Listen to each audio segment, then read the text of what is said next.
a realidade.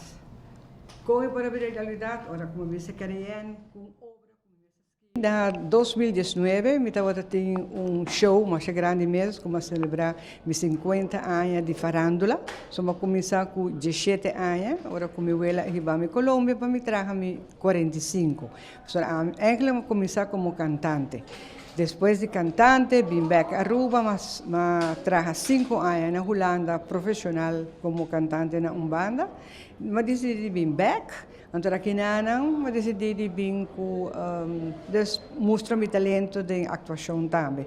Comecei a criar o personagem junto com meu irmão Norman Tyson de Tika Bashabou, qual eigenlijk tem 23 anos na televisão, na Turcaminda, quem não conhece Tika Bashabou. A senhora Farida, me conhece como Tika Bashabou, com ideia bem para assim bem com comédia, full outro de normal, body nome de amiga na sempre. Posso hecho está com misaco Aruba falta de comédia, falta de obra, pero nos falta também obra tiki de classe, tiki mais profissional, onde bota hinca tudo o que tem a ver com a atuação de pessoas, bota treinam para mim, bota educam, bota chegar a nível assim alto que ora com apresentar e tarima de mês bota obra profissional. E esse é meu sonho e meu sonho abrir a realidade. Essa que para mim obra como escrever, como mestre vai dirigir e mestre vai produzir. E precisamos buscar elenco crema da crema que vai apresentar a obra aqui dia 2 e 3 de setembro.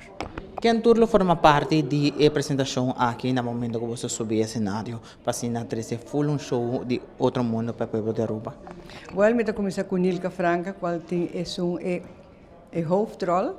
Me tem Lillian Peters, Amy Richards, Meredith Rafael, Faridi Dow, Edgen Semeler, Israel Luidens, e meu Homberg, que também man robes Jason Cruz, que são também com a sorte para toda a filmação, toda a portrait, e turcos, música, para não comédia só que bota wak, para também ter música, depende de que quando está assim, então está completamente diferente.